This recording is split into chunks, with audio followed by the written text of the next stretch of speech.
Here's your shot at winning $1,000. Text the national keyword WIN right now to 95819. That's WIN to 95819. We'll text you back to confirm your entry. Data and messaging rates may apply. Please don't text and drive. It's $5K a day on WMAL. Now on 105.9 FM and streaming worldwide on the WMAL app. O'Connor and Company. It is 7:07. Thanks for tuning into O'Connor and Company today. It's a busy one. We got a lot to get to, so buckle up.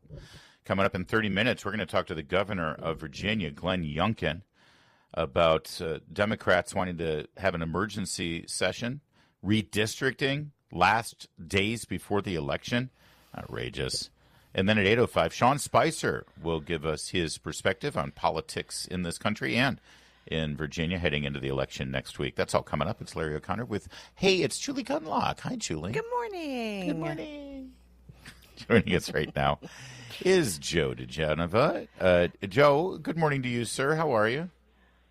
Doing fine, Larry. Good morning to you and Julie. Excellent. Always good to speak with you, my friend. We got a lot to get to with you as well, as usual. So let's dive right in. First of all, Letitia James has officially surrendered herself to authorities, and I keep hearing that this is revenge on Letitia James, that there's nothing to see here, and yet at the same time I'm seeing all these stories about not just this property, which obviously was not her primary residence, but was some sort of not just a rental property, but a flop house for criminals. Somebody was doing pornography, OnlyFans, a relative, out of the home apparently. Also, another relative who was a fugitive from the law in the state of North Carolina was living there. It seems like it's just scratching the surface here that she lied on her mortgage form. Well, I think Letitia James has created for herself a monster. And it will play out in the public sphere. The Norfolk venue for this case underscores the fact that, in all likelihood, you'll get a fair and impartial jury that's willing to hear all the facts and circumstances. So she's going to have an opportunity, if she presents a defense, which I think she will, to explain her actions and her conduct. And that'll be, for me, one of the more interesting parts of the case is I think she is going to take the witness stand, and her arrogance is such that she won't be able to resist, because she'll think that if she has an opportunity to speak, she'll have an opportunity to convince. One statement she made yesterday, Joe, was, this is not about me, it's about all of us, and about a justice system which has been weaponized and used as a tool for revenge, which is, set aside the irony here. Isn't she sort of conceding that the justice system can be used as a tool for revenge? Because I was told up until now that saying such a thing undermines our very Constitution. Larry, listen, these folks never worry about consistency. They worry about power and advantage, and she thinks she has an advantage by making that argument. Of course, by making that argument, she looks absolutely absurd, which she is, and she understands the system. She's the one who set this in motion, along with Bragg and Special Counsel Jack Smith and Merrick Garland, the Attorney General of the United States. One of the things we can't forget here is that this all started with the Attorney General of the United States, and according to published reports over the weekend, with the White House, according to documents that Senator Grassley has released. There were conversations about the starting of these investigations inside the White House. So I think the whole story being told makes her look rather silly making that argument. And the great thing is she gets to make that argument in a courtroom in her defense. Joe, I'm just really quickly interested in your thoughts. That Letitia James ran on "I'm going to get Trump." That was her whole. That was her entire campaign. And here in Virginia, Jay Jones, he's the one who's running for Attorney General here in Virginia, who had all those horrifying text messages. He recently debated with Jason Miyares here, who is the acting, or he is the current AG. And Jay Jones, it was amazing. He sounded like Letitia James in that debate. He kept bringing up Trump, that his whole point of getting in office is to go after Trump. Do you think this works with people anymore? Do you think this works with the voters? I think it works with the core Democratic voter. Somewhere between 20 and 30% of the populace are in that category of never Trumpers, no matter what the facts and circumstances are. And so I think he's making that argument to keep his base in place. It's a stupid argument, obviously, from a man who apparently is so stupid that he put things in text which, if they were known at the time, might very well have gotten him arrested. But the bottom line is this. He's a very, very soiled candidate. The arguments that he's making about Trump are obviously a distraction to take away from his own faults. His text messages are disqualifying. What I find fascinating is, you know what, I expect politicians to make comments about things like this. But the one thing I expect is the bar to say something about it. We have heard nothing from the Virginia bar about these statements by a lawyer who wants to be the chief law enforcement officer. This is just like Letitia James. Yep. Nowhere in this entire episode have you ever heard the bar of the city of New York or the bar of the state of New York say anything about the fact that she committed grievous ethical violations by targeting a private citizen while she was running for office and after she was in office. So apparently Letitia James and Mr. Jones are an example of the kind of absolution you get from the American bar when you're a Democrat. Joe diGenova is our guest, former U.S. Attorney for the District of Columbia. And Joe, I'd like to draw your attention to a story. I don't know if you saw, I got a little bit of attention over the weekend that in Florida, the Southern District of Florida, where U.S. Attorney Jason Quinones, you had some pretty, if I remember right, quite a bit of admiration for this gentleman when he was named the U.S. Attorney for that Southern District of Florida, didn't you? Yeah. He's a very, very interesting fellow. He's a state judge. He's a former assistant U.S. attorney, and he came in under Pam Bondi. I think she may actually have known him before he became U.S. attorney, which is always a good thing for an attorney general to know some of the people that you're making U.S. attorney with the vast power that comes with that.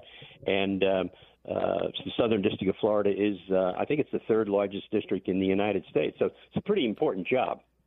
Over the weekend, or on Friday to be specific, or excuse me, a couple of weeks ago, I apologize, he ordered the impaneling of two grand juries, one in the central region, Fort Lauderdale area, and the other in the northern region, Fort Pierce, which would be adjacent to Mar-a-Lago. And the suggestion from reporting that I've seen on this is that grand jury, scheduled for January 12th, would be investigating what has been known as the grand conspiracy against President Trump. This would incorporate the Russian collusion hoax going all the way through the presidency to the post-presidency and the Mar-a-Lago FBI raid for documents kept there after the first term. First of all, have you seen this same reporting? And is this consistent with how a U.S. attorney in a grand jury scheduling would work, that at this point they would start impaneling a grand jury for January right after the new year? Well, first of all, I think the reporting has been fairly clear about all of this. I don't have any inside information.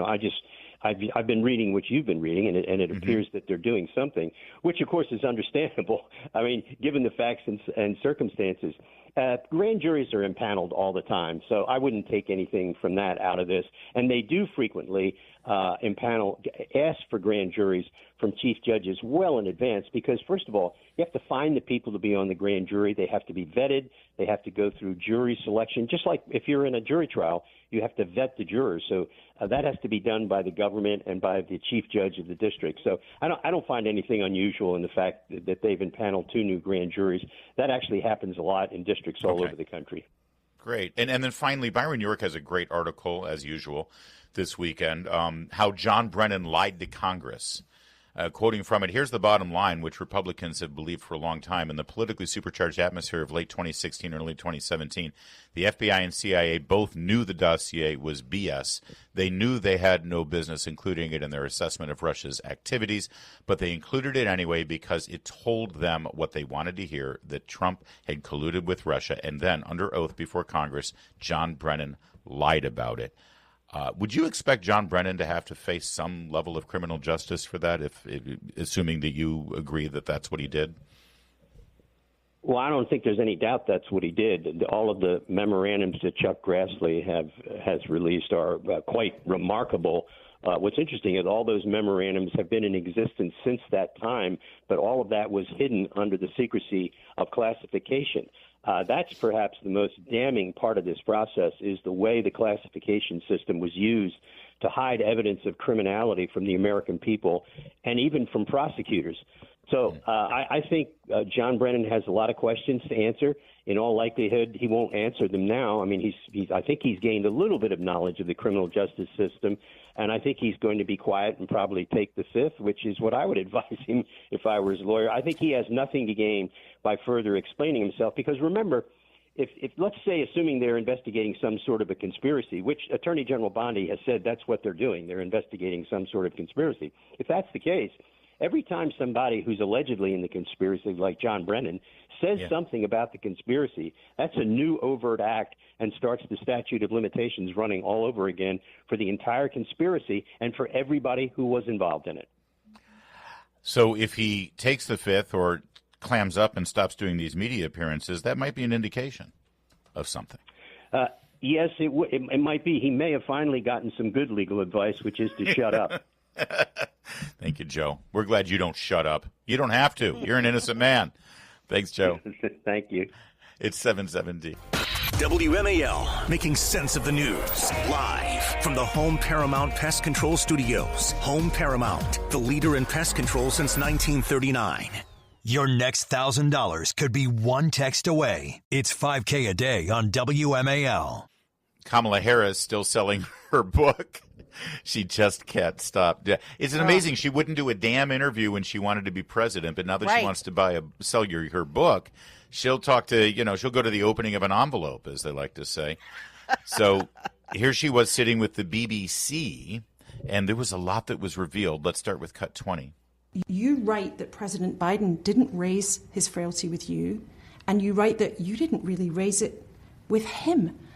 That's extraordinary to read in your account. Well, let's be more precise. There is a very serious difference between capacity to be president of the United States and the capacity to run for president of the United States. And so it is on that latter piece that I talk about in the book, about my concern about his ability with the level of endurance, energy that it requires, especially running against now the current president. But isn't it a strange message to the public to say, you know what, you need to be tougher and more able to run a political campaign than actually to be the person behind the desk in the Oval Office, to be the person making decisions in the Situation Room? So did you just not think it was that bad, or did you feel you just couldn't raise it? I was concerned about his ability to run for re-election, given what the campaign would require. I love the incredulity with an Irish accent is the best part. I know. Can we just have every interview be with that incredulity? What you mentioned is it's this woman is just aghast. She is just, and they are trying to be polite, but she cannot hide the sort of shock. Yes. Like, how could you not bring that up? You're the vice president. Right. And to say, he is fully capable of being president. It's the campaign that's the problem. That's to try to thread that needle, dear. A little bit more here, cut 21. There's a lot of very well-respected reporting now in the United States that uses phrases like cover-up, that talks about widespread concerns. And you yourself say in the book, it shouldn't have been a choice for an individual's ego. I do reflect on whether I should have had a conversation with him. You think? Urging him not to run for re-election because of what that would require. And given the stakes, most importantly. Because, as you know, I predicted just about everything that has now happened since the election. And we'll come to that. And so my concern, and especially on reflection, is should I have actually raised it? But as I've also written,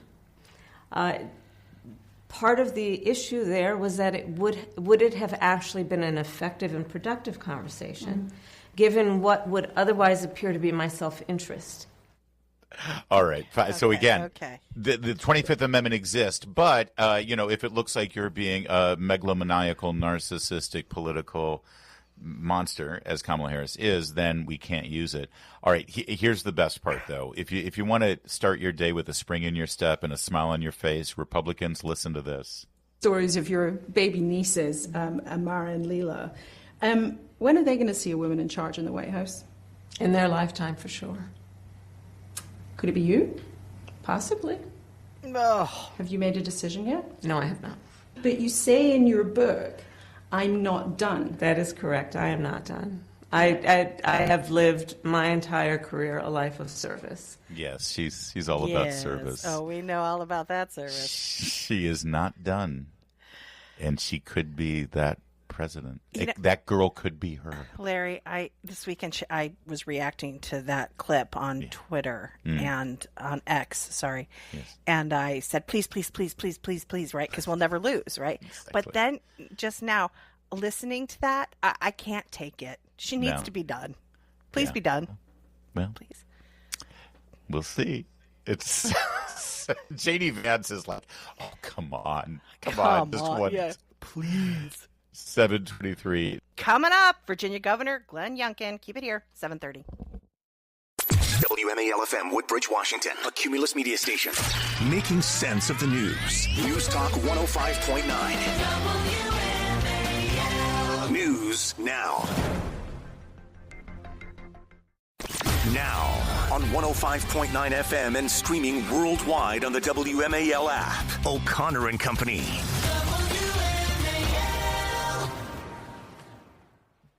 7:37 here this Monday morning, the 27th day of October. We're just a week away from Election Day tomorrow. And, of course, we are all over it. This is your place to be for full coverage, as it has been all year long, for this gubernatorial race, Commonwealth-wide race, for governor, lieutenant governor, and attorney general. And it seems like only yesterday, but it was 4 years ago, when we were welcoming this man just a week before Election Day. He's now the governor of Virginia, Glenn Youngkin. Governor Youngkin, thanks for joining us. Hey, good morning, Larry and Julie. Thanks for having me. And we have got to get out and vote. This election is so critical. We can see what the Democrats are trying to do to the nation, shutting down our government, and to the Commonwealth of Virginia, trying to redistrict while we're in the middle of an election, and, of course, unwind all the policies that have worked so well for us over the course of the last 4 years. This is critical to get out and vote. Critical to get out and vote. Governor Youngkin, this session that's being called, it's obviously a political dirty trick. It's an end around, and they're attempting to do a power grab. But is it even going to pass constitutional muster? Because my reading of the Virginia's Constitution says that a session like this must happen before the general election. Well, because of the Democrats' early voting laws that they jammed through, the election's already begun. We're in the middle of the election. People have been voting since mid-September. So this isn't going to fly on the face of it, is it? Yeah, I think it's illegal. We're going to pursue every legal avenue. But the best way for us to beat this thing is to get out and vote. And so let me tell you, what we can see from the Democrats is that all it took was $150,000 in Abigail Spanberger's campaign account and $150,000 in Don Scott's campaign account from the National Democrat Redistricting Committee. And that came on Wednesday, and they turned around on Thursday and announced this process, which, as I said, is, in my view, illegal. We're going to battle it on all fronts. But what they're trying to do is overturn a constitutional amendment that was overwhelmingly voted for by Virginians on the ballot, and now they're trying to take that away. They're trying to take it away. And that constitutional amendment said that we were going to have a nonpartisan redistricting commission that would take care of this stuff. And here they are trying to take your vote away. And I'm telling you, it's despicable, and it is a desperate grab to not only take your vote away, but to divert attention from their flagging campaigns that are trying so hard to overcome Jay Jones, his demented comments that he wants to put 2 bullets in someone's head, see their children die and cops die, and everyone recognizing now that their policies that are anti-business, their policies that are anti-parents, and their policies that are anti-police are going to tank the Commonwealth of Virginia. This is why they're doing it, and we cannot let them get away with this. Get out and vote. Governor, you have been all over the state. It's just astonishing how much traveling you've been doing over the last couple of days. When you talk to people Are they aware of what Jay Jones did? Are they aware of this dirty trick of redistricting? Are they aware of some of the, you said despicable, you said desperate. Those are great words to use to describe what the Democrats are doing. Are people, particularly downstate Virginia, are they aware of some of the shenanigans we're seeing from the Democrats? I don't think they're aware enough. And that's why I've been all over the state. You'll see me again in Southwest Virginia this week. I was in Southside yesterday. We're going to be all over making sure everybody understands what these dirty tricks, these despicable acts, these desperate attempts are all about. The biggest challenge we have is that when it comes to governor's elections, there's about 400,000 Republicans that sit it out. 400,000 Republicans that voted for Donald Trump that didn't show up in our election. And we got to get everybody out because that's how we win. We've got to overwhelm the Northern Virginia blue bias with the deep, deep, deep red parts of Virginia. It worked in 2021. We can do it, but you can't sit this stuff out. You can't sit it out and then complain later that Virginia looks like California because you didn't vote. We got to get everybody out to the ballot. Not only is this an end around to the Constitution and an attempt to redistrict, by the way, something Republicans could have easily done this when they had the majorities, but they never did because they're not that desperate and power hungry and craven. Democrats are. But this also effectively takes Winsome Earle-Sears off of the campaign trail in these final days. She's the president of the Senate. She must preside over the Senate. Is there any way around that? Governor Youngkin, could you appoint somebody as governor to sort of preside over the Senate? Because she's just going to be sitting there with a gavel in her hand while Abigail Spanberger, who doesn't have a job right now, gets to campaign all over the state. Yeah, well, Winsome, first of all, is a Marine, and Marines show up. And so she'll be there today, and she will actually hold a press conference saying exactly what you've just said, which is, again, this is a desperate attempt to distract voters from their failing campaigns and to keep Winsome off the campaign trail. I got to tell you, I've been campaigning with Winsome hard over the last months, but particularly over the last few weeks. The crowds are huge. The enthusiasm is real, and voters are coming out. And Don Scott and the leadership across the General Assembly from the Democrats, along with Abigail Spanberger and the rest of her ticket, they feel it and see it. I mean, listen, they're bringing Obama in. You know, you don't bring Obama in unless you're losing. Remember, they tried to bring him in 2021, and didn't help any. No. And this is what is really happening is that they're seeing a flagging campaign, and they're doing everything they can in a state of desperation in order to try to change the narrative or distract people. And Virginians cannot let this happen. We've got to get out and vote and make a strong statement that the state is moving in such a strong direction. And we can't let them force everybody to join a union. We can't let them take qualified immunity away from our law enforcement heroes. We can't let them jam boys and girls locker rooms and boys on girls sports. And finally, we can't let them tax everybody to death. We have had $9 billion of tax relief because we've been running surplus after surplus, and they will undo everything. Governor Youngkin, the success that you've had in these 3.5 years, almost 4 years now, is obvious. The only thing that Abigail Spanberger has been able to try to hang her hat on ridiculously has to do with test scores in the schools, which, by the way, everybody was crippled for years because of Ralph Northam's COVID policy. So it's understandable if there may be some lag here and there. That said, the reforms you've made in education have been absolutely palpable and are starting to take hold already. Set it aside for a second. In Virginia, you don't pick your running mate. Winsome Sears ran her own campaign. She won as lieutenant governor. You ran as a unit eventually, and you guys have worked together well. But you seem to be taking this very personally. Your passion that I hear in your voice and the energy you're putting on the campaign trail, do you feel like, in a way, this election is a referendum on your job as governor? What I fear is that Virginians think that the great state that we are enjoying right now has just happened. And the reality is it has been great policies and hard work that have turned Virginia around. We made Virginia the business leader when Virginia was bottom third in job growth, and now we have more jobs than we can possibly fill. In fact, $143 billion of business investments going to unleash another 85,000 jobs and 40,000 construction jobs. I worry that Virginians think that the 35% decline in murders in Virginia just happened. No, it's because we back the blue and we stand strong against gangs and drugs.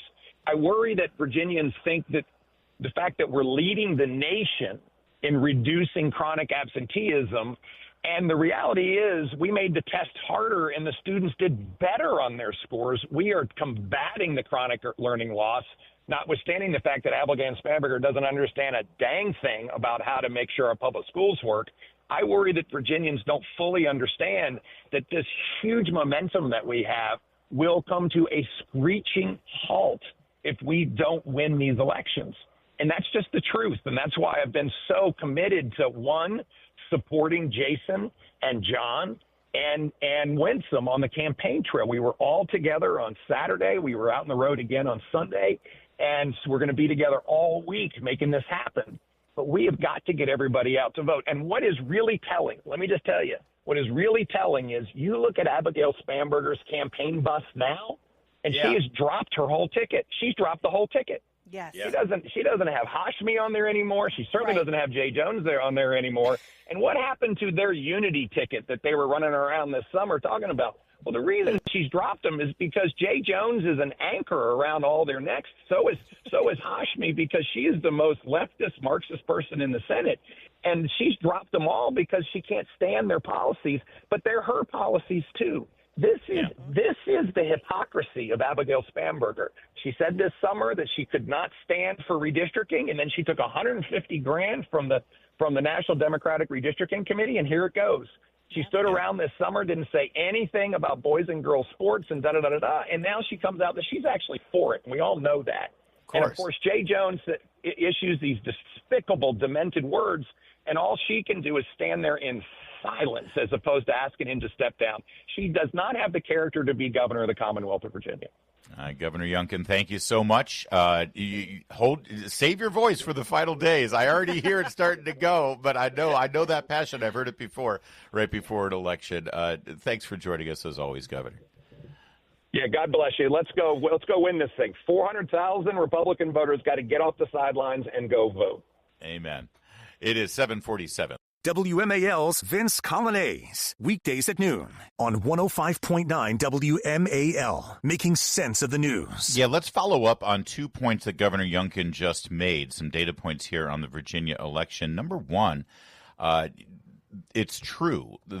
Abigail Spanberger and other members of the Democrat ticket received $300,000, Spanberger and then the Virginia Democratic Party, $300,000 from Eric Holder and Barack Obama's National Democratic Redistricting Committee. This is the partisan hacks that have hundreds of millions of dollars that are pushing for redistricting on behalf of Democrats all around the country. They wrote a check for $300,000 to Spanberger and to the Virginia Democrats, and the very next day, they announced the special session to redraw the districts. Something that Spanberger was against, corrupt. But she got her money on October 22nd. That's that. And then the second is she debuted the new wraparound for her bus tour. She changed the color. She changed the logo. It's like, in our final push for the bus tour around the state, we've got a brand new style bus. But what's missing is the names Jay Jones and yeah, it's really interesting, too, how you don't see Danica Rome anywhere. You don't see Elizabeth Guzman, the one who wants to throw parents in jail. They are keeping the radicals sort of out of the race, or out of being around Spanberger. Again, she's really leaning into that. I'm a moderate. I wear Talbots, but don't be fooled. Do not be fooled. And by the way, if you're interested in diversity and balance, I mean, the new campaign bus is vote for the white lady from the suburbs. No Jay Jones. No Gasmilla Hashmi, no, none of that. Whereas, I'm sorry, again, if diversity matters to you, like all of those Northern Virginia signs in the front lawns that apparently suggest that diversity is the only important thing, you got Winsome Sears, you got Jason Miyares, you got John Reed. Never been a more diverse Republican ticket in history. No kidding. Abigail Spanberger has just whitewashed her bus and erased all of the diversity from her campaign because Democrats, they never really cared about that stuff. They just care about power. It's 7:54.